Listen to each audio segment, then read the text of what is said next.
En el mundo del narcotráfico, la lealtad es un mito y la traición una sentencia de muerte. No importa cuánto poder tengas o cuántos sicarios comandes, si cruzas la línea, tu destino está sellado. Lo más aterrador no es la justicia del gobierno, sino la de tus propios socios. ¿Sabías que los capos más temidos de México no cayeron por operativos policiales, sino entregados por sus hermanos de armas? Hoy analizaremos 7 casos donde la ambición pesó más que la amistad.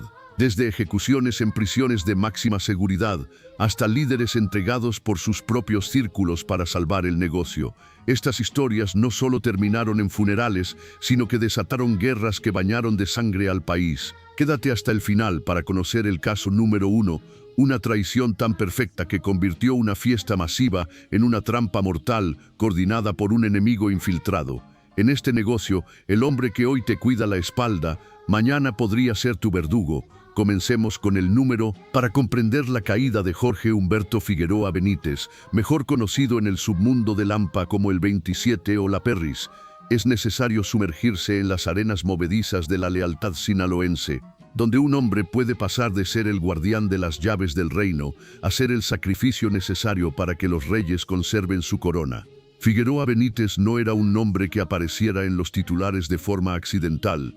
Era el arquitecto de la sombra, el hombre que tras la captura de Néstor Isidro Pérez Salas, el Nini, asumió la pesada responsabilidad de dirigir a los Ninis, el brazo armado más joven, violento y tecnificado de la facción de los Chapitos. Su ascenso no fue solo una cuestión de jerarquía, sino de supervivencia operativa para los hijos de Joaquín El Chapo Guzmán, quienes necesitaban a alguien con la sangre lo suficientemente fría para mantener el control de Culiacán, mientras el cerco de las autoridades y de sus rivales internos se cerraba cada vez más. El 27 se convirtió rápidamente en el lugarteniente de mayor confianza de Iván Archibaldo y Jesús Alfredo Guzmán. Su figura representaba el nuevo rostro del sicariato, táctico, equipado con tecnología de punta y con un control absoluto sobre las frecuencias de radio que dictaban el ritmo de la capital sinaloense. Sin embargo, su destino comenzó a sellarse el 25 de julio de 2024, un día que reescribió la historia del narcotráfico internacional. La entrega de Ismael El Mayo Zambada en un aeródromo de Nuevo México, Estados Unidos,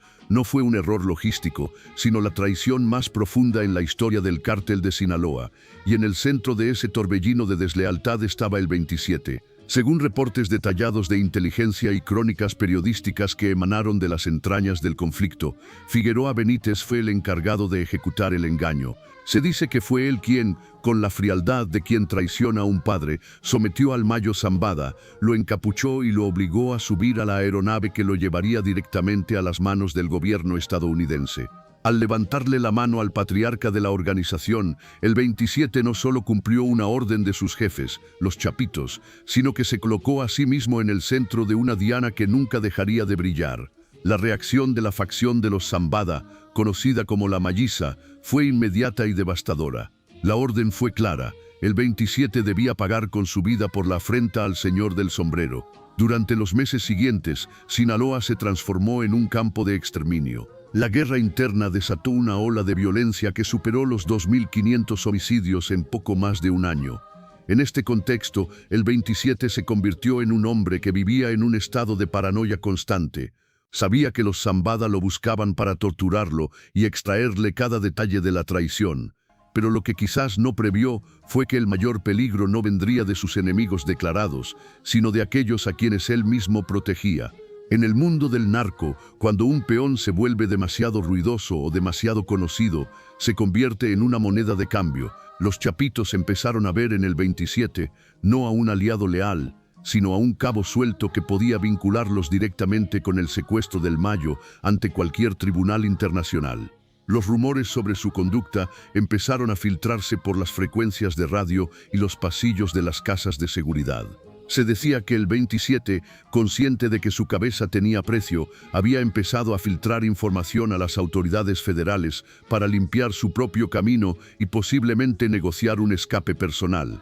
La confianza se rompió por completo cuando un jefe de seguridad se convierte en sospechoso de ser informante. Su propia organización le retira el escudo invisible de la protección territorial. El 23 de mayo de 2025, el destino finalmente lo alcanzó en la pequeña comunidad de Bariometo, en el municipio de Navolato. No fue un encuentro fortuito producto de un patrullaje de rutina, fue una entrega planificada con precisión quirúrgica. Las fuerzas especiales del ejército mexicano llegaron al refugio del 27 con las coordenadas exactas de su ubicación, datos que solo podían haber salido del círculo más íntimo de la facción de los Guzmán. Imagina el escenario en Bariometo, un viernes donde el calor sinaloense parecía detener el tiempo. El 27 se encontraba oculto, confiado en su equipo de seguridad y en las alertas que debían llegarle si alguna unidad militar se aproximaba. Pero las alertas nunca llegaron. El despliegue de la Secretaría de la Defensa Nacional fue masivo y coordinado, rodeando el inmueble antes de que los centinelas pudieran reaccionar. Cuando el tableteo de las ametralladoras empezó a desgarrar el silencio de Navolato, el 27 cometió su último error, confiar en su radio. Los audios que circularon posteriormente revelaron la desesperación de un hombre que se sabe abandonado. «Vengan por nosotros, nos tienen rodeados, manden a la gente», gritaba Figueroa Benítez a través de la frecuencia. Pero del otro lado, solo hubo un silencio sepulcral que pesaba más que las balas que impactaban contra las paredes de su refugio. Sus propios compañeros de armas, aquellos a los que él había entrenado en las tácticas de guerra urbana de los ninis, recibieron la orden directa de no intervenir. Los círculos de seguridad que rodeaban Navolato simplemente se abrieron para dejar pasar a los militares y se cerraron para impedir cualquier escape del 27. El enfrentamiento duró horas. Los videos grabados por los vecinos muestran la brutalidad del combate. Ráfagas de calibre 50, granadas y el sobrevuelo de helicópteros artillados que no daban tregua. Figueroa Benítez intentó defenderse, consciente de que si era capturado vivo, su destino sería mucho peor que una muerte rápida en combate. Luchó con la ferocidad de quien no tiene nada que perder, pero la traición interna ya había decidido el resultado antes de que se disparara la primera bala. Al final del día, cuando el humo de la pólvora se disipó y los soldados entraron a la propiedad, encontraron dos cuerpos entre los escombros. Uno de ellos fue identificado oficialmente como Jorge Humberto Figueroa Benítez. La Perris había caído. Su muerte fue presentada por el gobierno como un triunfo de la justicia y un golpe al corazón de la estructura de los Chapitos, pero en el lenguaje no verbal del narcotráfico, su cadáver era un mensaje de sus propios jefes.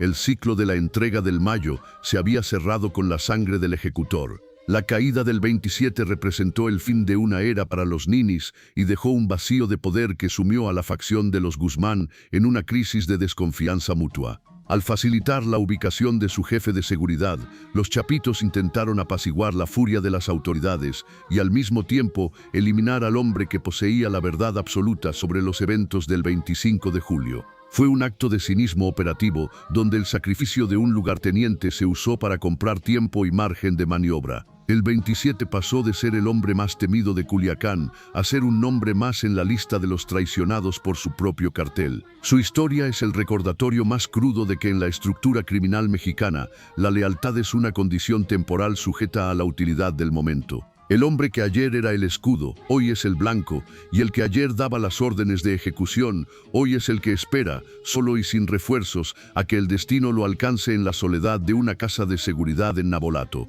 Hoy, la tumba del 27 es un monumento a la fragilidad del poder en el AMPA. Su traición al Mayo Zambada se le regresó con una frialdad matemática, demostrando que en el mundo del narcotráfico, las deudas de sangre siempre se cobran, a veces por la mano del enemigo y otras veces, de forma más dolorosa, por la mano del que se decía tu hermano. Pero mientras el nombre del 27 comienza a desvanecerse en la memoria colectiva de Sinaloa, la lista de los caídos por deslealtad nos obliga a mirar hacia atrás, hacia un caso donde el lujo, el Instagram y el glamour del sicariato chocaron de frente con la realidad de una traición que cruzó océanos. De la soledad de Bariometo, nos trasladamos ahora a la historia de un hombre que pensó que podía negociar su vida con el gobierno de los Estados Unidos y luego regresar a su tierra como si nada hubiera pasado. Prepárate para conocer la vida y la ejecución cinematográfica de José Rodrigo Arechiga Gamboa, el mítico chino Anthrax, quien ocupa el puesto número 6 en nuestra lista de los narcotraficantes que pagaron el precio máximo por romper el pacto de silencio.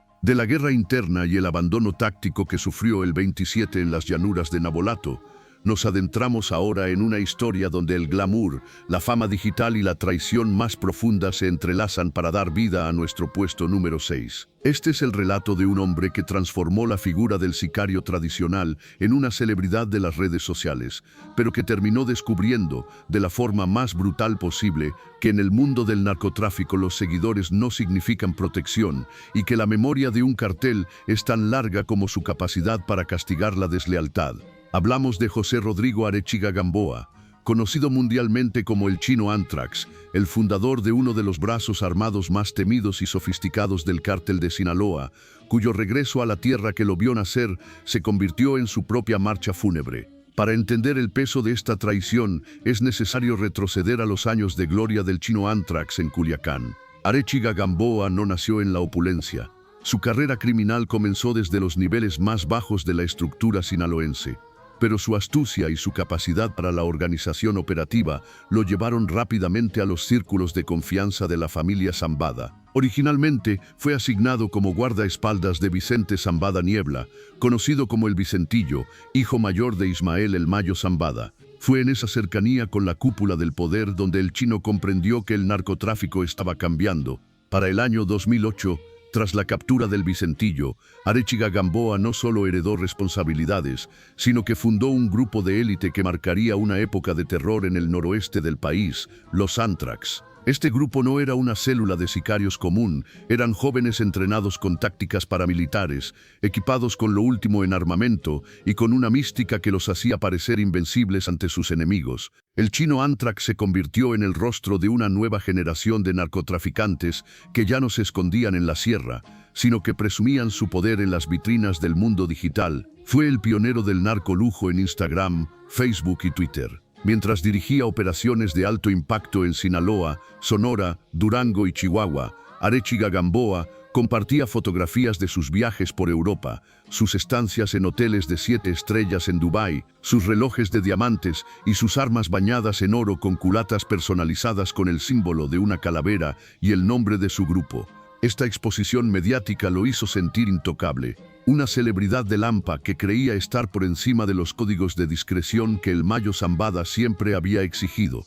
Sin embargo, su ego terminó por chocar con una fuerza igual de imponente dentro de su propia organización, los hijos de Joaquín El Chapo Guzmán.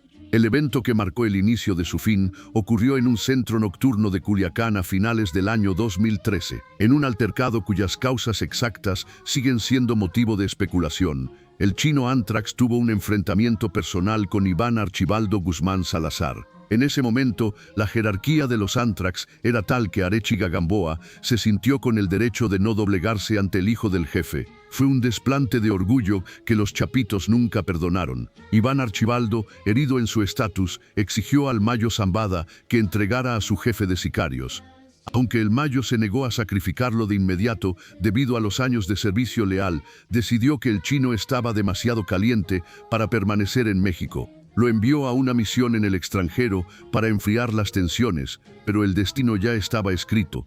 El 30 de diciembre de 2013, mientras intentaba ingresar a los Países Bajos con un pasaporte falso bajo el nombre de Norberto Siqueiros García, el Chino Anthrax fue detenido en el aeropuerto de Ámsterdam. Fue un golpe quirúrgico de la Interpol y la DEA, quienes habían seguido el rastro de sus propias publicaciones en redes sociales para localizarlo. Tras su extradición a los Estados Unidos en julio de 2014, el Chino Anthrax se enfrentó a la realidad del sistema judicial estadounidense.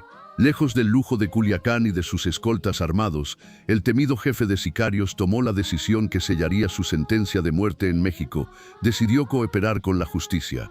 Arechiga Gamboa se declaró culpable de tráfico de sustancias prohibidas y comenzó a proporcionar información detallada sobre las rutas, las finanzas y los liderazgos del cártel de Sinaloa.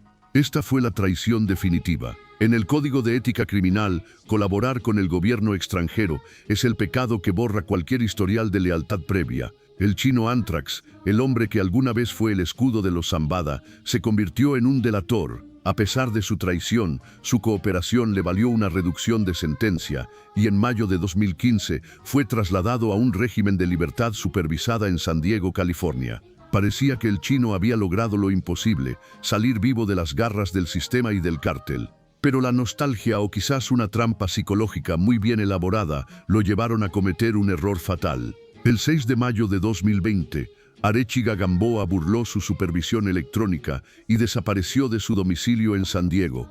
10 días después, la noticia sacudió a Sinaloa. El chino Anthrax estaba de regreso en Culiacán. Se dice que regresó creyendo que el Mayo Zambada, su antiguo protector, le otorgaría el perdón por sus servicios pasados, o que quizás fue engañado por promesas de seguridad de antiguos subordinados que ya trabajaban para sus enemigos. La noche del 15 de mayo de 2020, el chino se encontraba escondido en una casa de la colonia Guadalupe Victoria, el mismo barrio donde creció y donde se sentía más seguro. Estaba acompañado por su hermana Ada Jimena y su cuñado. A pesar de estar en territorio que alguna vez fue su dominio absoluto, la protección ya no existía. Un comando fuertemente armado irrumpió en la propiedad.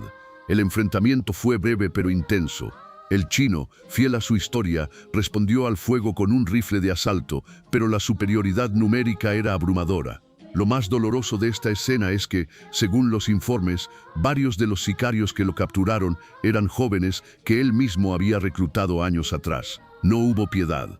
Arechiga Gamboa, su hermana y su cuñado fueron sometidos y llevados con rumbo desconocido. A la mañana siguiente, el 16 de mayo, los cuerpos de los tres fueron encontrados en el interior de una lujosa camioneta negra abandonada en el pueblo de Ayuné, a las afueras de Culiacán. El escenario era dantesco.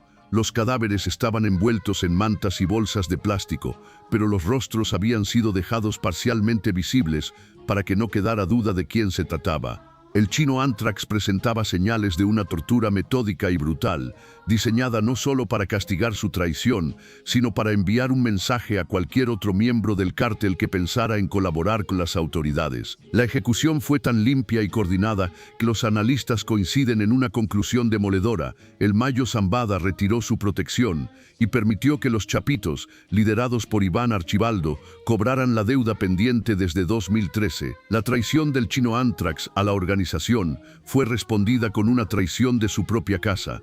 Fue entregado al verdugo por omisión de sus jefes y por la acción directa de sus antiguos alumnos. Su muerte marcó el fin definitivo de los Anthrax como un grupo relevante y dejó una lección que todavía resuena en las calles de Sinaloa. No importa cuánta fama tengas, cuántos seguidores acumules o qué tan cerca estés del poder, una vez que rompes el pacto de silencio, el cártel se convierte en una maquinaria que no se detiene hasta encontrarte. El hombre que quiso ser leyenda terminó siendo un cadáver más en la estadística de la venganza interna, demostrando que en el mundo del narcotráfico la lealtad se mide en silencio y la deslealtad se paga con la extinción total, incluso de aquellos que comparten tu sangre. Con la desaparición del chino Anthrax, el cártel de Sinaloa cerró una de sus heridas más mediáticas, pero la lista de los traicionados no termina aquí. Mientras el eco de los disparos en la colonia Guadalupe Victoria se apagaba, otra traición mucho más antigua y con repercusiones políticas nacionales comenzaba a tomar forma en los muros de una prisión de máxima seguridad. De la ejecución en la batea de una camioneta en Ayuné, nos trasladamos ahora a los pasillos fríos y supuestamente seguros del penal de La Palma, donde la venganza del narcotráfico demostró que no existen paredes lo suficientemente altas para detener una orden de ejecución. Prepárate para conocer la historia del hombre que fue asesinado mientras comía en la prisión más vigilada del país.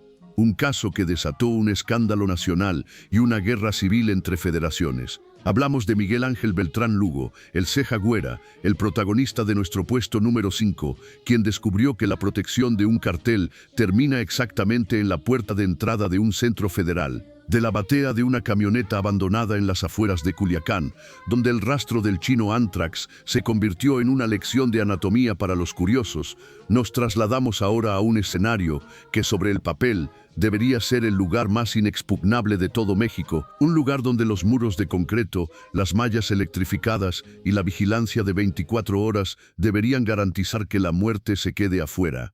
Sin embargo, en el puesto número 5 de nuestra lista, descubriremos que para el narcotráfico no existen las fronteras físicas, ni siquiera las de una prisión de máxima seguridad. Esta es la historia de Miguel Ángel Beltrán Lugo, conocido en el mundo del AMPA como el Ceja Güera, un hombre cuya caída dentro del penal de La Palma en el año 2004 no solo demostró la fragilidad del sistema penitenciario mexicano, sino que encendió la mecha de una guerra que fragmentaría alianzas de décadas y bañaría de sangre los estados de Sinaloa y Tamaulipas.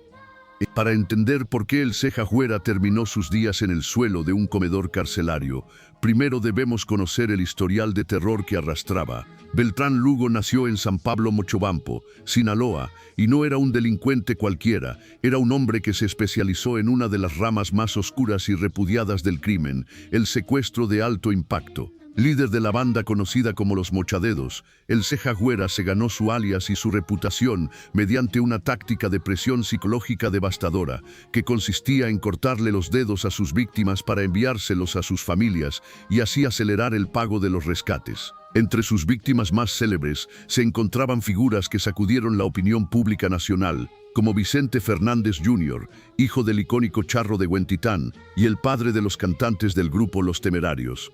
Su crueldad no conocía límites, pero su poder real residía en su estrecha vinculación con la cúpula del cártel de Sinaloa. El Ceja Huera era un hombre de confianza para Joaquín El Chapo Guzmán y Héctor El Güero Palma, funcionando como un operador logístico y un brazo ejecutor que no temía ensuciarse las manos. Su carrera criminal tuvo un punto de inflexión en el año 1991, cuando protagonizó una fuga espectacular del penal de Aguaruto, en Sinaloa, escapando junto con otros 36 internos en plena noche. No obstante, su libertad fue efímera. Apenas unos días después, fue recapturado en la ciudad de Los Mochis mientras, irónicamente, compraba juguetes para sus hijos. A partir de ese momento, el Estado mexicano decidió que el Ceja Huera era demasiado peligroso para cárceles estatales y lo envió al Centro Federal de Readaptación Social número 1, conocido entonces como La Palma y hoy como el Altiplano. Durante años, Beltrán Lugo vivió en esa fortaleza de concreto,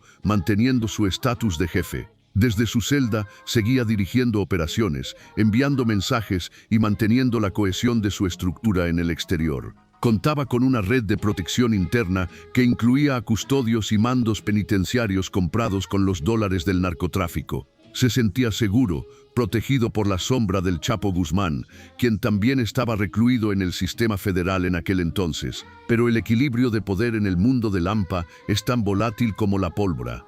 El 19 de enero de 2001, el Chapo Guzmán protagonizó su primera gran fuga del penal de Puente Grande, en Jalisco.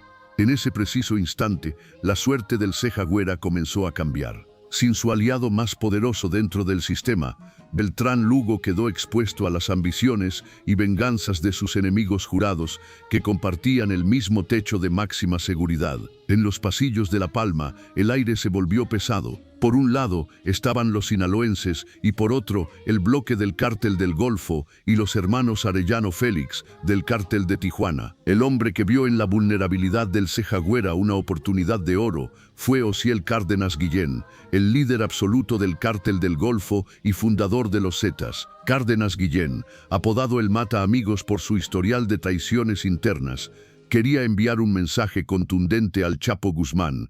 Ningún aliado suyo estaba a salvo, ni siquiera dentro de la prisión más resguardada del país. La traición que acabó con la vida de Miguel Ángel Beltrán Lugo fue una operación de inteligencia criminal ejecutada con una frialdad matemática. Osiel Cárdenas, operando desde su propia celda con una libertad que ridiculizaba la vigilancia federal, puso precio a la cabeza del Ceja Huera, ofreció la suma de 2 millones de pesos por su ejecución. Para llevar a cabo el plan, Cárdenas Guillén contactó a otro de los internos más famosos y peligrosos de la época, Daniel Arismendi López, alias el Mocha Orejas, un secuestrador rival del Ceja Huera que también estaba recluido en La Palma.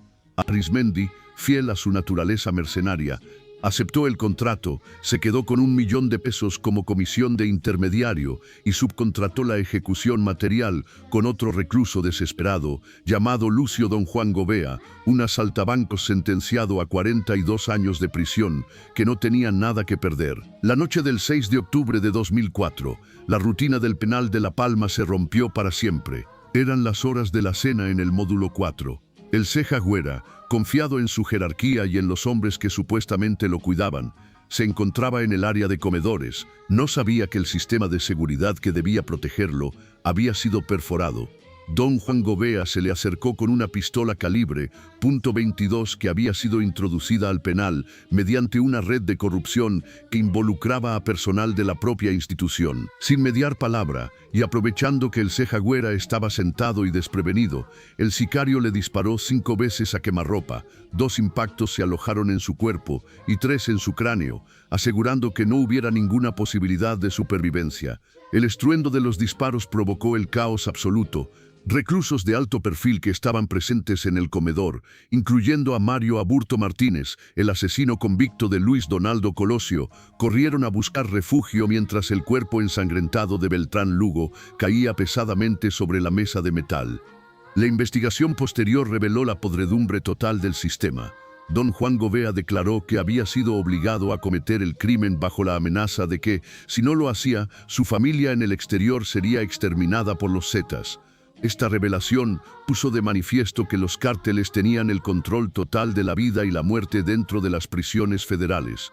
Pero lo que ocurrió después de la muerte del Cejagüera fue lo que realmente desató el escándalo a nivel nacional. El cuerpo de Beltrán Lugo fue trasladado a Sinaloa para un funeral que pareció más una ceremonia de Estado que el entierro de un criminal. En su velorio en San Pablo Mochobampo y posteriormente en Culiacán se presentaron figuras políticas de alto nivel, incluyendo al entonces alcalde de Guasave, Saúl Rubio Ayala. La presencia del funcionario en el sepelio de un secuestrador y narcotraficante evidenció que los vínculos del Cejagüera llegaban hasta las esferas del poder político regional.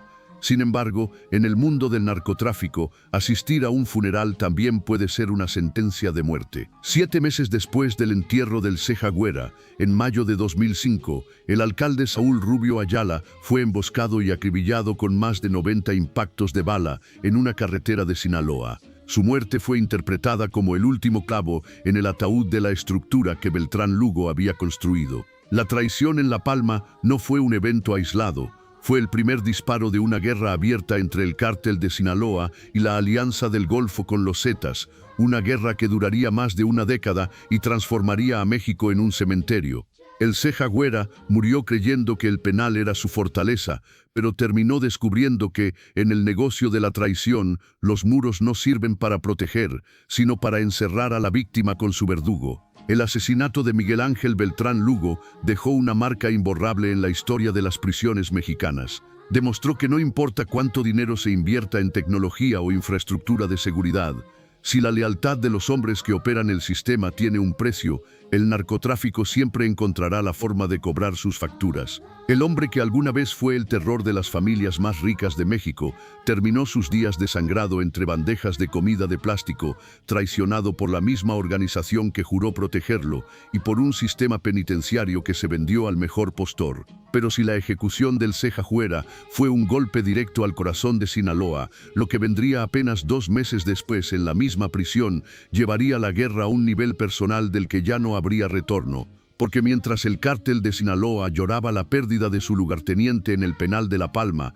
la maquinaria de venganza de Osiel Cárdenas Guillén y de sus nuevos aliados no se detuvo. La traición interna seguía acechando en los pasillos de la máxima seguridad, esperando el momento exacto en que la guardia bajara para golpear donde más dolía, en la propia familia de Joaquín El Chapo Guzmán. Prepárate para conocer los detalles del puesto número 4 en nuestra lista, un caso que ocurrió en la misma prisión, bajo las mismas sombras de corrupción, pero que involucró a un hombre de sangre directa del jefe máximo de Sinaloa.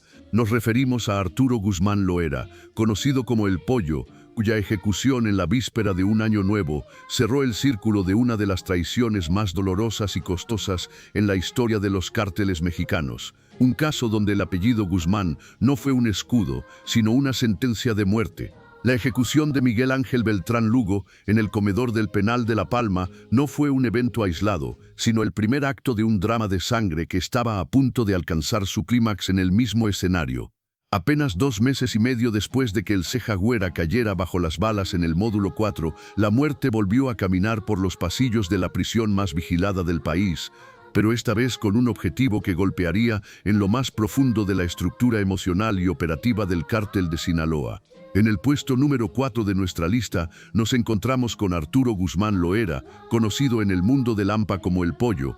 Su historia es la crónica de una traición anunciada y el resultado de una reacción en cadena que comenzó con un desplante de orgullo en las calles de Culiacán y terminó con una ejecución de víspera de Año Nuevo que cambió las reglas de la guerra entre carteles para siempre. Arturo Guzmán Loera no era simplemente un lugarteniente más, era la sangre de la sangre del hombre más buscado del mundo. Como hermano menor de Joaquín El Chapo Guzmán, Arturo ocupaba un lugar de privilegio y responsabilidad extrema dentro de la organización. Durante los años que El Chapo pasó recluido en el penal de Puente Grande, entre 1993 y 2001, fue Arturo quien asumió las riendas operativas del cártel. Él no era solo un administrador de rutas y finanzas, era el guardián de la familia, el hombre encargado de velar por la seguridad de sus sobrinos y de mantener la cohesión de un imperio que muchos creían que se desmoronaría con su líder tras las rejas. El Pollo demostró una lealtad inquebrantable,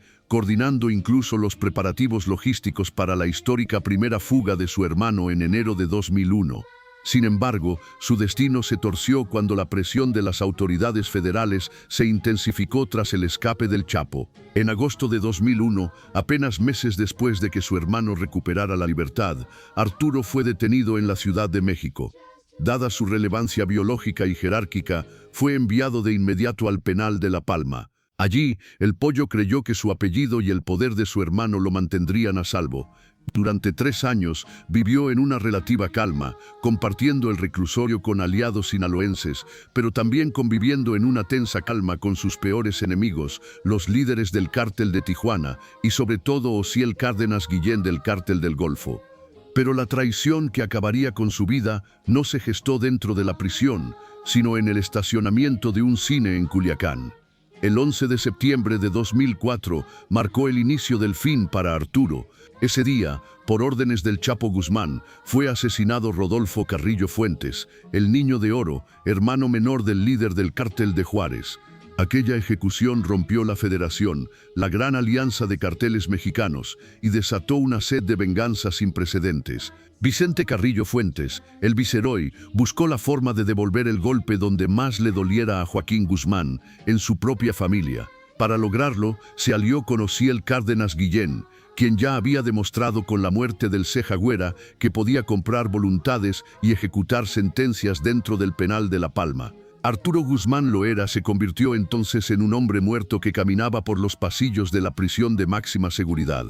La fecha elegida para la ejecución fue el 31 de diciembre de 2004. Era víspera de Año Nuevo, un momento en que la vigilancia suele relajarse y los pensamientos de los internos están puestos en sus familias. Alrededor de las 19 horas, Arturo se encontraba en el área de locutorios, manteniendo una entrevista con su abogado. En ese espacio, que debería ser un terreno neutral y seguro, la traición se materializó en la figura de otro interno, José Ramírez Villanueva. Siguiendo un plan perfectamente orquestado por las altas esferas del cártel de Juárez y del Golfo, Ramírez Villanueva se levantó de su asiento y se dirigió a un baño cercano, donde mediante la red de corrupción penitenciaria le habían dejado escondida una pistola calibre 9 milímetros. Cuando el sicario salió del baño, no dudó. Se acercó a la cabina donde Arturo dialogaba con su defensor y sin mediar palabra, abrió fuego. El estruendo de 7 disparos rompió la atmósfera de la víspera festiva. Los proyectiles impactaron en el tórax, el abdomen y la médula espinal del Pollo, quien cayó al suelo de forma instantánea. Las heridas eran devastadoras. Mientras el personal de custodia reaccionaba y capturaba a Ramírez Villanueva, Arturo Guzmán Loera perdía la vida en el lugar más resguardado del país, desangrado ante la mirada atónita de su abogado. La traición había sido total.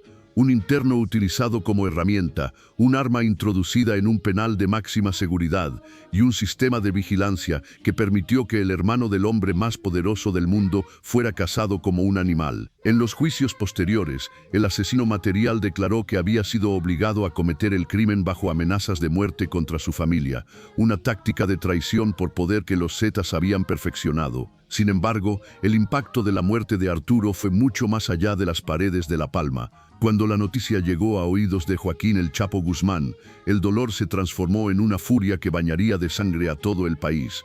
Se cuenta que el Chapo incluso había diseñado un plan cinematográfico para rescatar a su hermano de la prisión antes de que fuera asesinado, un plan que incluía un helicóptero con una cápsula blindada de acero para extraerlo del patio, pero que nunca se ejecutó porque el piloto tuvo miedo de participar. Al final, la lentitud del rescate permitió que la traición se consumara. El funeral de Arturo Guzmán Loera fue una demostración de poder y tristeza. Sus restos fueron trasladados a Sinaloa y depositados en un mausoleo de lujo en los jardines de Humaya, valorado en más de $1 millón. Pero más allá de los monumentos, su muerte selló el inicio de la guerra más brutal en la historia de la frontera, la batalla por Ciudad Juárez. El Chapo juró exterminar a la familia Carrillo Fuentes en represalia por la muerte del Pollo, y durante los siguientes años, miles de personas murieron en una espiral de violencia que tuvo su origen en esa traición de víspera de Año Nuevo. Arturo murió porque su apellido era su mayor orgullo, pero también su sentencia. Fue traicionado por un sistema penitenciario corrupto y por enemigos que entendieron que la única forma de herir a un gigante es golpeando a su hermano. La historia del Pollo es el recordatorio de que en el narcotráfico los lazos de sangre no son una protección, sino una vulnerabilidad. Su ejecución demostró que no existe el aislamiento absoluto y que la sombra de la venganza puede atravesar cualquier muro. Pero mientras el nombre de Arturo Guzmán Loera se grababa en el mármol de su mausoleo, la pregunta que todos se hacían era qué había causado realmente este odio tan profundo entre las familias más poderosas del narco. Para encontrar la respuesta, debemos retroceder unos meses antes de aquel trágico diciembre, al momento exacto en que un simple gesto de desprecio inició esta cascada de muertes. De la fría sala de locutorios de La Palma, nos trasladamos ahora al estacionamiento de un cine en Culiacán, donde un hombre carismático, inteligente y poderoso cometió el error de subestimar al Chapo Guzmán. Prepárate para conocer la historia del hombre cuya muerte ordenó el asesinato del Pollo, el negociador que rompió la paz por un desplante personal. En el puesto número 3, analizaremos la caída de Rodolfo Carrillo Fuentes, el Niño de Oro, cuya traición a los códigos de respeto de la Federación desató la guerra que destruyó a Ciudad Juárez y cambió el rostro de México para siempre. Una historia donde un apretón de manos negado se convirtió en una condena de muerte colectiva. De la frialdad de los pasillos del penal de La Palma, donde la traición se vistió de uniforme y rejas, nos trasladamos ahora a las calles soleadas y vibrantes de Culiacán, en el corazón mismo del territorio sinaloense, para analizar un caso que es, sin duda alguna, el origen y la explicación de gran parte de la violencia que ha desgarrado a México en las últimas 2 décadas. En el puesto número 3 de nuestra lista, nos encontramos con un personaje cuya caída no fue solo un asesinato más en la estadística del narcotráfico, fue el evento sísmico que rompió la Federación, la alianza más poderosa que jamás haya existido entre los cárteles mexicanos, y que demostró que en este mundo, un simple gesto de desprecio puede valer más que miles de millones de dólares en ganancias compartidas. Esta es la historia de Rodolfo Carrillo Fuentes, conocido en los círculos de poder, en los corridos de la sierra y en los expedientes de inteligencia más reservados como el Niño de Oro. Para entender la magnitud de Rodolfo Carrillo Fuentes, primero debemos sumergirnos en la mística de su linaje, una dinastía que durante años dictó las reglas del juego en la frontera norte. Él era el hermano menor de Amado Carrillo Fuentes, el legendario Señor de los Cielos, el hombre que revolucionó el tráfico de sustancias prohibidas utilizando una flota de aviones Boeing 727 para inundar los Estados Unidos. Tras la misteriosa muerte de Amado en una mesa de cirugía en 1997, el mando del cártel de Juárez pasó a manos de su hermano Vicente, conocido como el Viceroy. Sin embargo, Rodolfo, el más joven de los Carrillo, no era un simple espectador de la herencia familiar. Por el contrario, se convirtió en el rostro amable y estratégico de la organización. Se le llamaba el Niño de Oro, no solo por la inmensa fortuna que manejaba desde su juventud, sino porque poseía un carisma y una inteligencia negociadora que pocos en el mundo criminal podían igualar. Mientras otros líderes resolvían sus diferencias con ráfagas de ametralladora, Rodolfo era el diplomático de Lampa, el hombre encargado de mantener los hilos tensos pero firmes de las alianzas con otras organizaciones. Durante los primeros años del nuevo milenio, el narcotráfico mexicano operaba bajo un pacto de caballeros conocido como la Federación. En esta estructura, el cártel de Sinaloa, El cártel de Juárez y el cártel del Golfo mantenían una paz precaria que permitía el tránsito de mercancía sin derramamientos de sangre innecesarios. Rodolfo Carrillo era la pieza clave que permitía que esta maquinaria funcionara. Poseía una red de conexiones que abarcaba desde los puertos del Pacífico hasta las oficinas más influyentes de la política nacional en la Ciudad de México. Sin embargo, el poder absoluto y la impunidad de la que gozaba empezaron a gestar en él una arrogancia ciega, una sensación de invulnerabilidad que lo llevaría a cometer el error más costoso de su vida. El conflicto comenzó a gestarse por una cuestión de geografía y economía básica, el derecho de piso. El cártel de Juárez controlaba el Paso del Norte, la ruta más codiciada para el cruce de sustancias, y cobraba impuestos exorbitantes a sus socios de Sinaloa por utilizar sus túneles y bodegas. Joaquín El Chapo Guzmán, quien tras su fuga de Puente Grande en 2001 estaba decidido a recuperar su estatus de jefe máximo, empezó a ver estos pagos como una humillación y un obstáculo para su expansión. La tensión escaló cuando Rodolfo Carrillo Fuentes, sintiéndose respaldado por su apellido y por sus crecientes alianzas con un grupo de desertores del ejército conocidos como los Zetas, comenzó a tomar decisiones unilaterales. El Niño de Oro ordenó personalmente la ejecución de 2 operadores logísticos cercanos al Chapo Guzmán que habían intentado mover mercancía por Ciudad Juárez sin pagar la cuota establecida. Fue un mensaje directo, una bofetada a la autoridad del Chapo en su propio territorio. Pero el punto de no retorno, el acto de deslealtad a los códigos de respeto que sellaría el destino de Rodolfo, ocurrió en una reunión de alto nivel que parecía destinada a salvar la paz. El encuentro se llevó a cabo en la ciudad de Monterrey, bajo la mediación de Ismael El Mayo Zambada, quien siempre había fungido como el gran conciliador del AMPA mexicana. Imagina la escena. Una sala privada en un hotel de lujo, rodeada de anillos de seguridad invisibles pero letales. En una esquina, el Chapo Guzmán, un hombre que valora el respeto y la etiqueta criminal por encima de casi cualquier cosa. En la otra, Rodolfo Carrillo Fuentes, el joven heredero de un imperio, con su ropa de diseñador y su actitud desafiante. Según los testimonios que años después surgirían en las Cortes Federales de los Estados Unidos, al finalizar la tensa negociación, ocurrió algo que nadie esperaba. El Chapo Guzmán, en un último esfuerzo por mantener la cohesión de la federación, se levantó de su asiento y extendió su mano derecha hacia Rodolfo Carrillo para cerrar el acuerdo con un apretón de manos. El Niño de Oro no se movió y con una frialdad calculada miró fijamente al Chapo a los ojos, bajó la vista hacia la mano extendida del sinaloense y frente a los testigos más poderosos del narcotráfico, se dio la vuelta y se retiró de la sala sin mediar palabra. Fue un desprecio público, una humillación que, en el código de honor de los señores de la droga, es una condena de muerte inmediata. En ese preciso instante, sin necesidad de pronunciar una sola sílaba, el Chapo Guzmán y el Mayo Zambada intercambiaron una mirada de entendimiento. Rodolfo Carrillo Fuentes tenía que morir. La orden fue emitida con la frialdad de una sentencia judicial de un tribunal que no conoce la piedad. Pero ejecutar a un Carrillo Fuentes en pleno Culiacán no era una tarea sencilla. Rodolfo no solo se movía con una escolta de sicarios de élite entrenados en tácticas militares, sino que gozaba de una protección oficial que demostraba la profundidad de la narcopolítica en el Estado. Su jefe de seguridad personal era nada menos que el comandante Pedro Pérez López, un mando de alto rango de la Policía Ministerial del Estado de Sinaloa. Rodolfo se sentía tan seguro en su feudo que el sábado 11 de septiembre de 2004 decidió realizar una actividad mundana, casi familiar, llevar a su esposa y a sus hijos al cine. Nadie en la Plaza Cinépolis de Culiacán, llena de familias que disfrutaban de la tarde, imaginaba que estaban a punto de presenciar una de las ejecuciones más sangrientas y trascendentales de la historia criminal contemporánea. Eran alrededor de las 16 horas.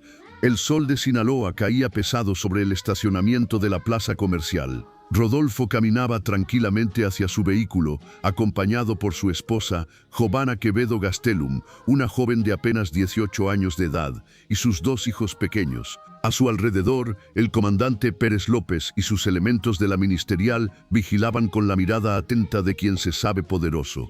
Parecía una tarde de sábado perfecta, pero los sicarios del cártel de Sinaloa ya estaban en posición. Habían estado siguiendo cada movimiento del Niño de Oro durante semanas, analizando sus rutinas y esperando el momento exacto de mayor vulnerabilidad. Cuando Rodolfo se disponía a abrir la puerta de su automóvil, el infierno se desató. Un comando de hombres fuertemente armados, estratégicamente ubicados en diferentes ángulos del estacionamiento para crear una zona de fuego cruzado, abrió fuego con rifles de asalto de alto poder. El estruendo fue ensordecedor, un rugido interminable que hizo eco en las paredes del centro comercial y desató el pánico colectivo. Más de 500 balas volaron en todas direcciones en cuestión de segundos. El comandante Pérez López intentó repeler la agresión, disparando su arma de cargo mientras buscaba cobertura. Pero la emboscada estaba tan perfectamente coordinada que los atacantes tenían cubiertos todos los flancos. Rodolfo Carrillo Fuentes cayó herido de muerte casi al instante, con su cuerpo destrozado por proyectiles calibre 7.62. Su joven esposa, Giovanna, en un acto instintivo de protección, o quizás por la simple y trágica trayectoria de las balas, también fue alcanzada por el fuego cruzado. Los gritos de las familias que salían de las salas de cine y el tableteo de los fusiles crearon una sinfonía de terror que todavía se recuerda en Culiacán como el día en que la paz se terminó. Cuando los sicarios finalmente cesaron el fuego y emprendieron la huida, la escena en el estacionamiento era dantesca.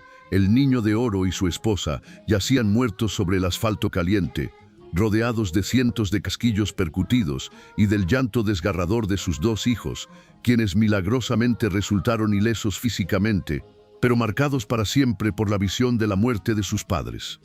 La ejecución de Rodolfo Carrillo Fuentes no fue solo el asesinato de un socio, fue la traición definitiva a los cimientos de la Federación. Se había violado el código sagrado de no tocar a la familia, una regla que incluso los criminales más despiadados solían respetar. La muerte de Giovanna Quevedo, una joven ajena a los negocios ilícitos, fue vista por el cártel de Juárez como una declaración de guerra total, una afrenta que no permitía negociaciones futuras. La respuesta de Vicente el Viceroy Carrillo Fuentes fue inmediata y devastadora, iniciando una espiral de violencia que, como ya analizamos, derivaría en el asesinato de Arturo el Pollo Guzmán dentro del penal de La Palma, apenas 3 meses después. Pero las consecuencias fueron mucho más allá de las venganzas personales. La muerte de Rodolfo puso al descubierto la podredumbre total de las instituciones de seguridad en Sinaloa. La investigación reveló que el director de la Policía Ministerial, Jesús Antonio Aguilar Iñiguez, y otros 8 jefes policíacos brindaban protección directa al cártel de Juárez, lo que provocó una crisis política sin precedentes y una purga masiva en las corporaciones de seguridad. El funeral de Rodolfo Carrillo y de su esposa fue una exhibición de poder y de opulencia trágica que paralizó a Culiacán. Fueron sepultados juntos en un féretro matrimonial de madera fina en el lujoso cementerio de Jardines del Humaya, el mismo lugar donde descansan los restos de los capos más importantes de México. Su mausoleo, valorado en miles de dólares, se convirtió en un monumento a la fragilidad de las alianzas y en un recordatorio constante de la guerra que estaba por desatarse. La traición del Chapo Guzmán al Niño de Oro fue el detonante que destruyó la gran coalición de cárteles. A partir de ese 11 de septiembre de 2004, Ciudad Juárez, la plaza que Rodolfo había administrado con tanta inteligencia, se transformó en el campo de batalla más sangriento del mundo. Durante los años siguientes, miles de personas perderían la vida en una guerra fratricida entre el cártel de Sinaloa y el cártel de Juárez, una guerra que convirtió a la frontera en un cementerio y que tuvo su origen en aquel desplante de orgullo y en aquel apretón de manos que nunca se dio en una reunión en Monterrey. Rodolfo Carrillo Fuentes murió porque creyó que su apellido y su estatus lo hacían inmune a las leyes fundamentales del respeto criminal. Fue traicionado por la falsa seguridad que le brindaba su red de protección oficial y por un sistema de alianzas que se rompió ante el primer choque de egos. Su historia es el ejemplo perfecto de que, en el mundo del narcotráfico, la diplomacia solo funciona mientras no se ofenda la vanidad de los que tienen el dedo en el gatillo. Pero mientras el eco de los disparos en Cinépolis seguía resonando en la memoria colectiva de Sinaloa y las muertes se multiplicaban en la frontera, una nueva forma de traición, mucho más moderna y tecnificada, comenzaba a gestarse en el estado vecino de Jalisco. Una traición que no vendría de un desplante diplomático entre familias históricas, sino de la ambición desmedida de un hombre que decidió morder la mano que le daba de comer y que pensó que podía fundar su propio imperio sobre las cenizas de su antiguo jefe. De las tumbas de mármol de Culiacán y del recuerdo de una tarde de cine que terminó en carnicería, nos trasladamos ahora a las calles de Guadalajara y Tlaquepaque, donde un hombre que fue la mano derecha operativa del capo más buscado de la actualidad decidió que ya no quería recibir órdenes. Prepárate para conocer la historia del puesto número 2 en nuestra lista, un caso de traición moderna, grabada en video y exhibida como un trofeo de guerra ante los ojos de todo el mundo a través de las redes sociales. Hablamos de Carlos Enrique Sánchez Martínez, alias El Cholo, el hombre que traicionó a Nemesio Oseguera Cervantes, el Mencho y al cártel Jalisco Nueva Generación para intentar coronarse como el nuevo amo de Jalisco. Su historia es un relato de tortura indescriptible, de fosas clandestinas cavadas por órdenes propias y de un destino final en una banca pública que dejó al país en un estado de shock absoluto. Una historia donde la venganza no fue rápida como una bala en un estacionamiento, sino lenta, metódica y profundamente dolorosa. De las ráfagas de fuego cruzado en el estacionamiento de un cine en Culiacán, y del recuerdo de un apretón de manos negado que desangró la frontera, nos trasladamos ahora a las tierras de Jalisco, donde la traición no se gestó en un desplante diplomático entre familias históricas, sino en las entrañas mismas de la organización criminal más agresiva y expansiva de la actualidad, el cártel Jalisco Nueva Generación. En el puesto número 2 de nuestra lista nos encontramos con un caso de deslealtad moderna, una historia donde la ambición desmedida, el odio personal y la tecnología se unieron para ofrecer uno de los espectáculos más macabros y documentados en la historia del narcotráfico. Esta es la crónica de Carlos Enrique Sánchez Martínez, conocido en el submundo de Lampa como El Cholo, el hombre que pasó de ser el brazo derecho y el protector más leal de Nemesio Oseguera Cervantes, el Mencho, a convertirse en su enemigo más odiado y en el blanco de una venganza que fue grabada para que el mundo entero no pudiera apartar la vista. Para dimensionar la importancia de Carlos Enrique Sánchez Martínez, primero debemos entender su papel fundamental en el ascenso del cártel Jalisco Nueva Generación. El Cholo no era un sicario desechable de los que abundan en las filas del crimen organizado. Él fue uno de los arquitectos operativos de la organización.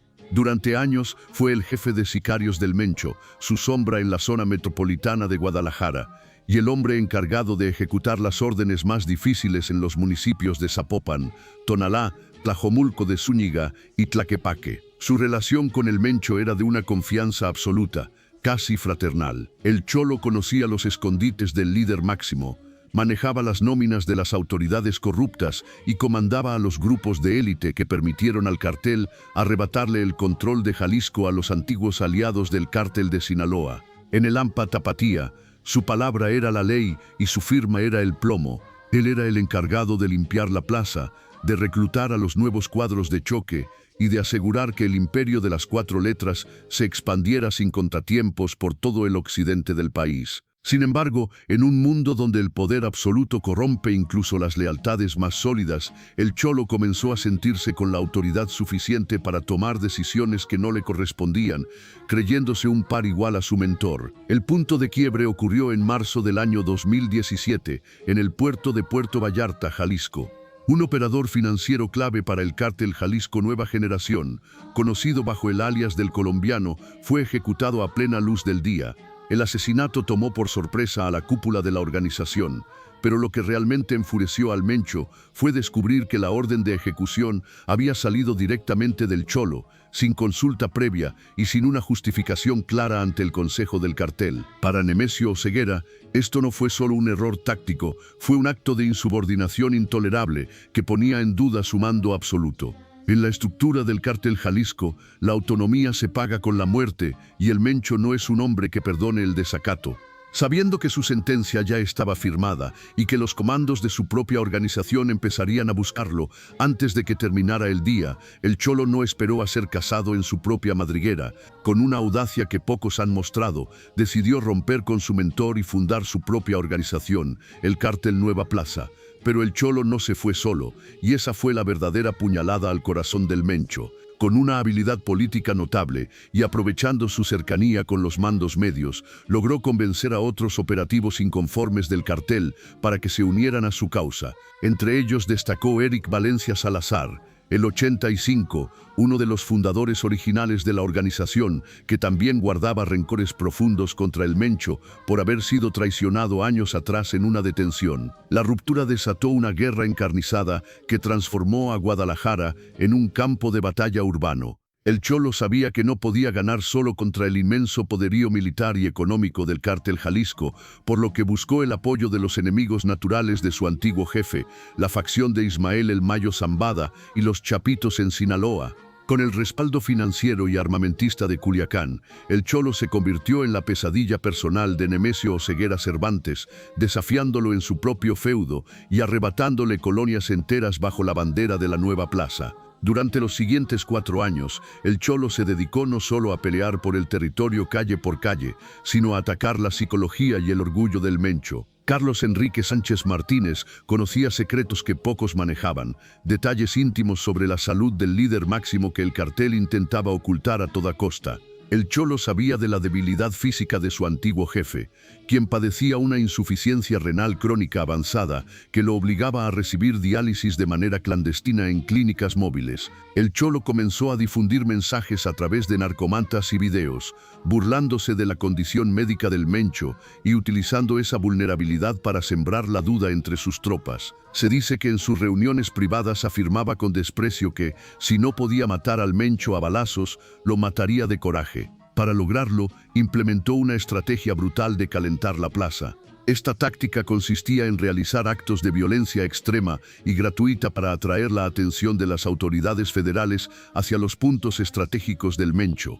El punto más bajo de esta estrategia ocurrió en febrero de 2021, con la matanza de 11 albañiles en el municipio de Tonalá, un acto que el Cholo ordenó para generar presión política y mediática contra el Cártel Jalisco. También estuvo involucrado en la creación de fosas clandestinas masivas en varios municipios de la zona metropolitana de Guadalajara, informando de manera anónima a las autoridades para que los hallazgos fueran relevantes y afectaran la logística del cartel enemigo. El Cholo se había convertido en un terrorista doméstico que no respetaba códigos de ética criminal, todo con tal de ver caer al hombre que alguna vez llamó hermano. Sin embargo, su ambición desmedida y la confianza ciega en que el cártel de Sinaloa lo protegería para siempre terminaron por ser su perdición. En marzo de 2021, el Cholo desapareció repentinamente de la escena pública. Los rumores decían que había sido capturado, pero nadie sabía por quién, hasta que el 18 de marzo de ese mismo año, el mundo del narcotráfico se detuvo ante la publicación de un video que se volvió viral en cuestión de minutos. En las imágenes, que parecían sacadas de un tribunal de guerra, se veía a un Carlos Enrique Sánchez Martínez sentado frente a una cámara, rodeado de un grupo de hombres fuertemente armados con equipo táctico militar de última generación y el rostro cubierto. El Cholo, visiblemente golpeado, con el rostro hinchado y la mirada perdida de quien sabe que está viviendo sus últimos minutos, comenzó a confesar una serie de crímenes que estremecieron a la opinión pública. Con voz monótona y forzada, asumió la responsabilidad por las fosas clandestinas, por la matanza de los albañiles en Tonalá y por coordinar ataques contra el consulado de los Estados Unidos en Guadalajara. Pero lo que causó un verdadero sismo político fue cuando mencionó haber recibido apoyo directo de Omar García Harfuch, quien en ese entonces era el jefe de la policía en la Ciudad de México, para combatir al Cártel Jalisco. Aunque estas declaraciones fueron tomadas con cautela por los analistas, dado que eran claramente obtenidas bajo coacción y tortura, el objetivo del Mencho se cumplió: la humillación total del traidor y la exposición de sus vínculos ante los ojos de toda la nación. Pero lo peor para el Cholo no fue la exposición en el video, sino lo que ocurrió después de que la cámara se apagara. La venganza del Mencho no buscaba una muerte rápida ni piadosa, buscaba un castigo ejemplar que sirviera como advertencia eterna. Según los detalles escalofriantes que surgieron posteriormente en los informes periciales de la Fiscalía y las autopsias, la tortura a la que fue sometido Carlos Enrique Sánchez Martínez fue de una brutalidad que supera cualquier ficción cinematográfica. Los verdugos del Cártel Jalisco Nueva Generación se ensañaron con su cuerpo durante horas con una precisión quirúrgica del horror. Le rompieron 7 dedos de las manos uno por uno y le cortaron el dedo índice de forma sistemática. Fracturaron ambas piernas utilizando herramientas industriales a la altura de la tibia, la rótula y el fémur. El reporte forense detalló marcas de quemaduras profundas causadas por pinzas eléctricas en todo el torso y los genitales, además de múltiples laceraciones de cuchillo que fueron hechas mientras él aún respiraba. Pero el detalle más macabro y simbólico fue que sus captores le extrajeron los ojos y la lengua mientras aún se encontraba con vida, castigándolo por haber mirado hacia donde no debía y por haber hablado de más contra su antiguo jefe antes de finalmente terminar con su agonía mediante 3 impactos de bala en el cráneo que fueron disparados a quemarropa. El cuerpo del cholo fue envuelto meticulosamente en bolsas de plástico negro y colocado de forma deliberada sobre una banca de madera en el Jardín Hidalgo, el corazón del centro turístico de Tlaquepaque, un sitio que a esa hora estaba lleno de familias y turistas. Sobre su pecho, clavados con 2 grandes cuchillos de carnicero que atravesaban el plástico y la piel, dejaron cartulinas con mensajes que no dejaban lugar a dudas. El traicionero Carlos Enrique Sánchez Martínez,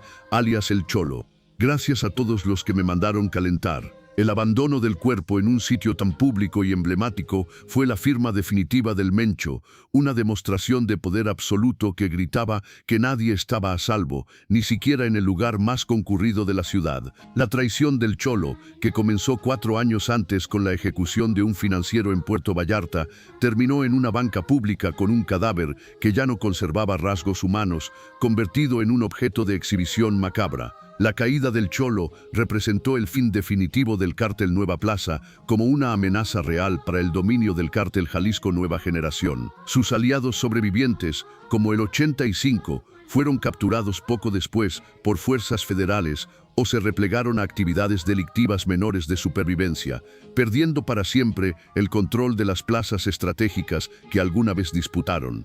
La muerte de Carlos Enrique Sánchez Martínez demostró que, en el México criminal contemporáneo, la lealtad no es una cuestión de honor, sino de cálculo, terror y supervivencia básica. El hombre que pensó que podía derrocar a su mentor, utilizando las mismas tácticas de terror del propio Mencho, terminó siendo la víctima de su propia ambición desmedida. Su historia es el relato de un hombre que quiso ser el nuevo amo de Jalisco, pero que acabó siendo solo un mensaje sangriento clavado en una cartulina, una lección de anatomía del horror que demostró que, cuando traicionas al Mencho, la muerte es solo el comienzo del castigo. Pero mientras el cuerpo del Cholo era finalmente retirado de aquella banca en Tlaquepaque bajo un fuerte operativo militar y la ciudad intentaba recuperar un aliento de calma, la lista de las traiciones nos obliga a volver la vista hacia el caso que ocupa el lugar de honor en nuestra investigación. El número 1 indiscutible, de la tortura filmada en las casas de seguridad de Jalisco y la exhibición pública de un cadáver mutilado,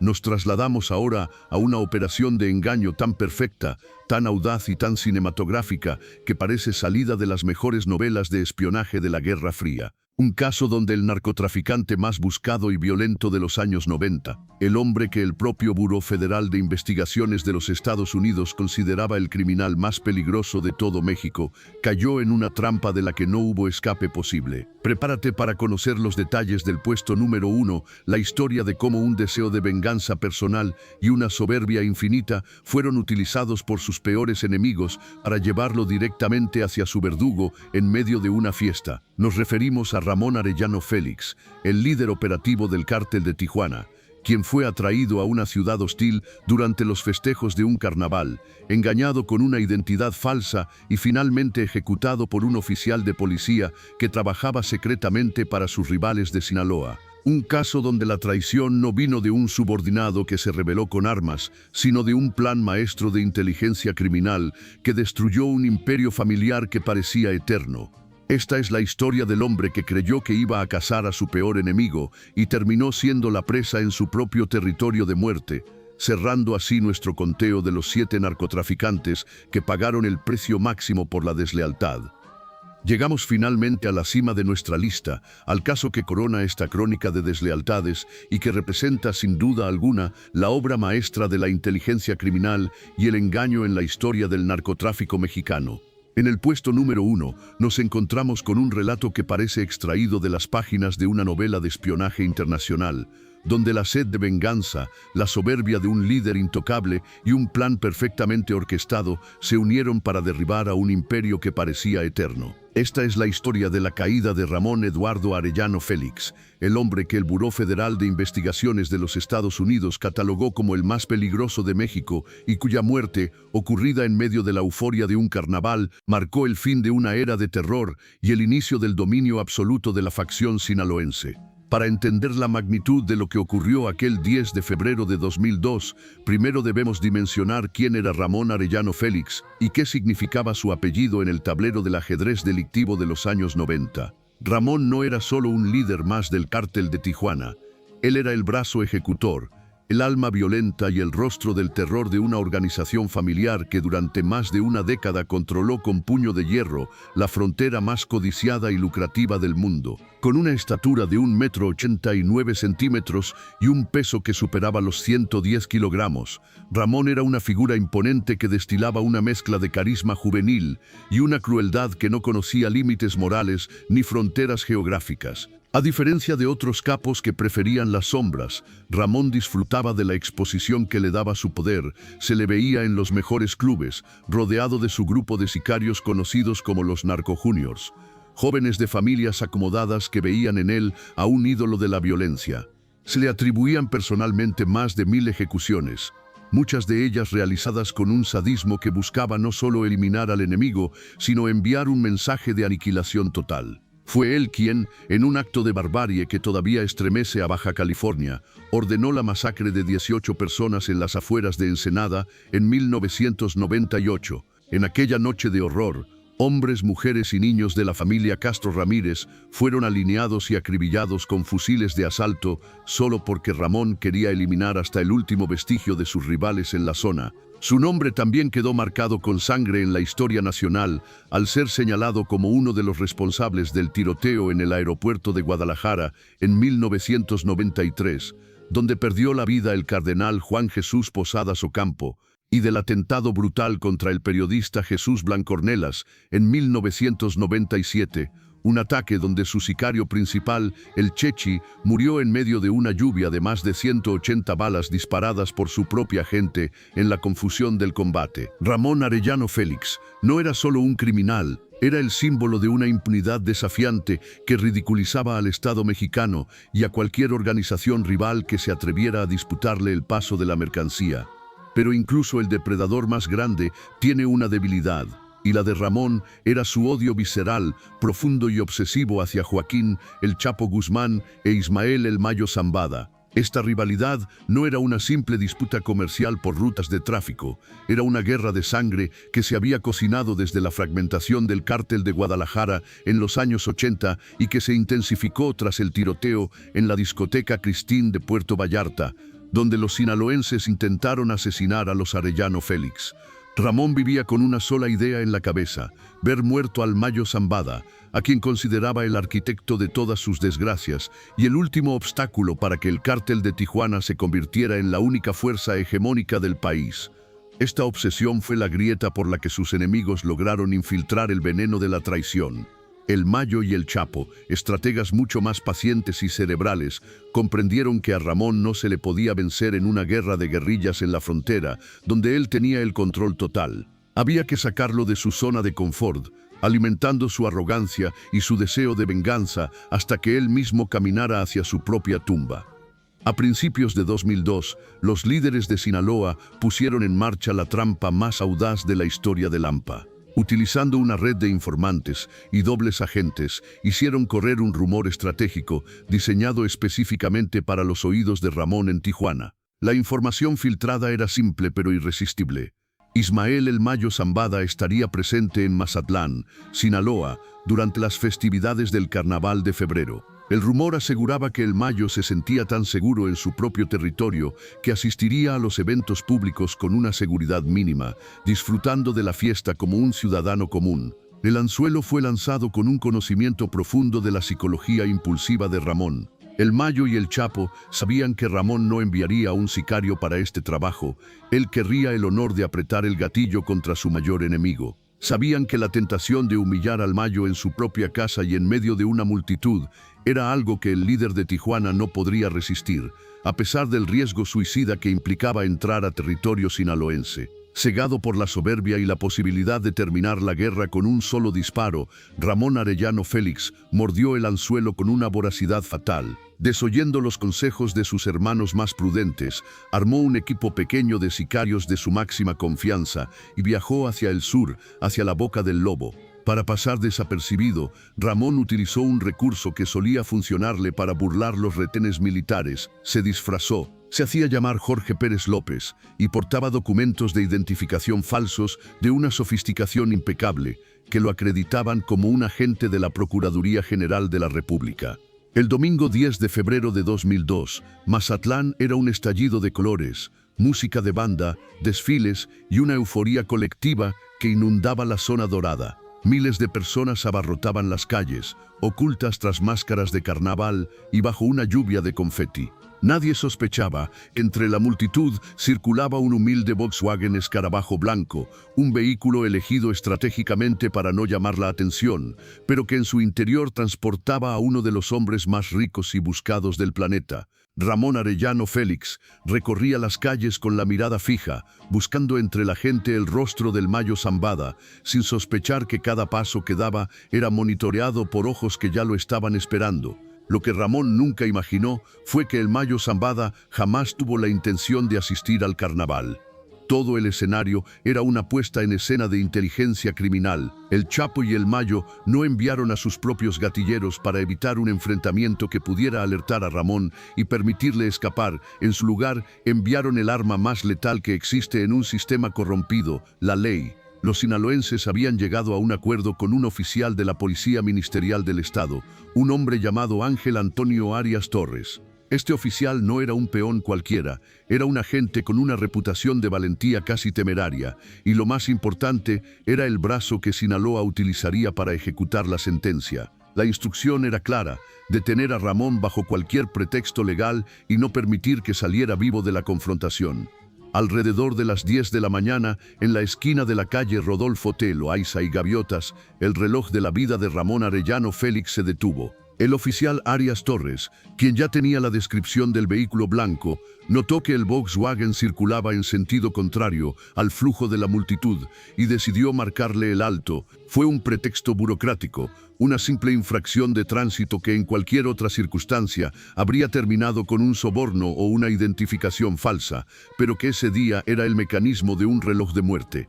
Ramón, acostumbrado a que los oficiales se cuadraran ante su placa falsa o su presencia intimidante, descendió del vehículo con la actitud prepotente que lo caracterizaba. Bajó del bocho blanco con la mano cerca de su arma, convencido de que su disfraz de agente federal le daría la ventaja para someter a cualquier policía local. Sin embargo, Arias Torres no retrocedió. La situación escaló en fracciones de segundo. Al verse cuestionado y al notar que el oficial no cedía ante su supuesta autoridad federal, Ramón perdió el control y desenfundó su pistola de oro, disparando directamente contra el pecho de Arias Torres. El oficial recibió 2 impactos mortales que lo hicieron tambalearse mientras la sangre manchaba su uniforme ministerial. Pero en un último acto de voluntad que redefinió la historia del poder criminal en México, mientras sus rodillas cedían y la vida se le escapaba, Arias Torres logró levantar su arma de cargo y disparó una sola vez. La bala, impulsada por el último aliento de un hombre herido de muerte, impactó directamente en la frente de Ramón Arellano Félix. El gigante de Tijuana cayó muerto de forma instantánea. Su cuerpo pesado quedó tendido sobre la banqueta frente al Hotel Las Flores, mientras los carnavaleros, ajenos a la tragedia, seguían bailando al ritmo de la tambora, pensando que las detonaciones eran simplemente fuegos artificiales de la fiesta. La confusión que siguió al tiroteo fue absoluta y servía perfectamente a los propósitos de la traición. Los compañeros de Ramón intentaron huir entre la multitud, dejando el cuerpo de su líder abandonado como si fuera un desconocido. Inicialmente, las autoridades locales llevaron el cadáver a la morgue bajo el nombre de Jorge Pérez López. Durante horas, el misterio rodeó la identidad del hombre del Volkswagen blanco. Sin embargo, la noticia de que un supuesto agente federal había muerto en un enfrentamiento en Mazatlán llegó rápidamente a las altas esferas. Fue necesario un mes de investigaciones intensas, peritajes forenses y una compleja prueba de ADN para confirmar lo increíble. El narco más buscado de México, el hombre por el que la DEA ofrecía millones de dólares, había muerto en una esquina de Sinaloa por el disparo de un policía estatal. La familia Arellano Félix en Tijuana intentó por todos los medios negar la identidad del cuerpo, negándose incluso a proporcionar muestras de sangre para las comparativas, en un intento desesperado por mantener viva la imagen de un líder que ya no existía. Pero la verdad no pudo ser contenida. Los primeros en celebrar no fueron los policías ni el gobierno, sino los arquitectos del plan en las montañas de Sinaloa. Años después, durante el llamado Juicio del Siglo en Nueva York, Jesús el Rey Zambada relataría con lujo de detalles cómo su hermano El Mayo y Joaquín El Chapo Guzmán recibieron la noticia con un regocijo casi infantil. El Chapo Guzmán confesó a sus allegados que, si algo le había proporcionado una satisfacción absoluta en su carrera, había sido el ver a Ramón Arellano Félix caer en su propia trampa. La traición de la percepción había sido total. Ramón murió creyendo que estaba a punto de asesinar a su rival, cuando en realidad estaba caminando hacia el cañón del arma que el propio rival había puesto en manos de un policía. La caída de Ramón fue el principio del colapso del imperio de Tijuana. Apenas una semana después de su muerte, Benjamín Arellano Félix, el cerebro financiero y estratégico de la organización, fue capturado por el ejército en la ciudad de Puebla. Con Ramón muerto y Benjamín preso, el cártel de Tijuana perdió su columna vertebral y comenzó un declive irreversible que permitió al cártel de Sinaloa expandirse hacia la frontera norte sin resistencia.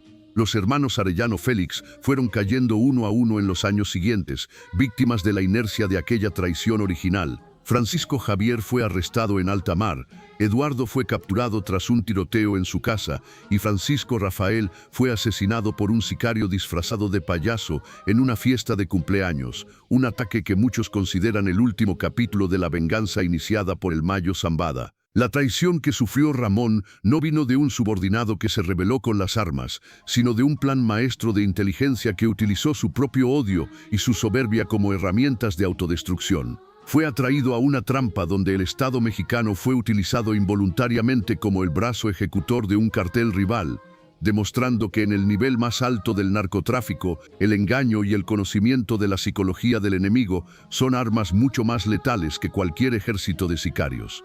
Ramón Arellano Félix murió víctima de su incapacidad para ver más allá de su propia leyenda. Su historia cierra nuestro conteo de los 7 narcotraficantes traicionados porque representa la traición definitiva, la traición de la realidad. Fue llevado a la muerte por un hombre que portaba una placa, pero que respondía a los intereses de la misma oscuridad que Ramón ayudó a construir. Su caída no solo destruyó a una familia criminal que dominó la frontera por décadas, sino que consolidó el poder del cártel de Sinaloa como la fuerza hegemónica en México por los siguientes 20 años. Con su muerte en el Carnaval de Mazatlán, se demostró que en este mundo nadie es invencible y que la venganza más devastadora es aquella que se sirve con la paciencia de un estratega, en medio de la alegría de una multitud y a manos de un hombre que, aunque estaba a punto de morir, tuvo la puntería necesaria para cambiar el destino de una nación entera. Estos 7 casos nos han mostrado que en el despiadado mundo del narcotráfico mexicano, la lealtad es un espejismo que se desvanece ante el primer choque de intereses o ante la primera gran amenaza. Desde el abandono táctico del 27 en las llanuras de Nabolato, pasando por la ejecución del chino Antrax por colaborar con la justicia, hasta la trampa maestra que acabó con Ramón Arellano Félix, la lección es una sola y es aterradora. En el crimen organizado, todos, absolutamente todos, son prescindibles. No importa tu rango dentro de la organización, no importa cuántos años de servicio leal hayas prestado, ni cuántos enemigos hayas eliminado en nombre de tus jefes, el día que dejes de ser útil, el día que te conviertas en un riesgo político, o el día que tu muerte sirva para comprar una tregua, tus propios socios, tus propios hermanos de sangre, serán los primeros en entregarte al verdugo. La justicia del narcotráfico es una maquinaria fría que no conoce la gratitud ni el perdón y que siempre, sin excepción, cobra sus deudas con la moneda de la muerte. ¿Cuál de estas historias de traición te pareció la más impactante por su nivel de crueldad o por la sofisticación del engaño? ¿Crees que hoy en día, con la tecnología y la fragmentación de los cárteles, este tipo de traiciones internas son más frecuentes que en el pasado? Tu análisis es fundamental para entender la evolución de esta guerra que parece no tener fin. No olvides compartir este video con quienes buscan entender las profundidades del poder criminal en México y suscríbete para continuar explorando juntos las crónicas de un mundo donde la sombra de la traición siempre es más larga que la luz de la lealtad. Nos vemos en la próxima entrega de historias reales que superan a cualquier ficción. Aquí, donde la verdad se escribe con sangre y se cuenta con valentía.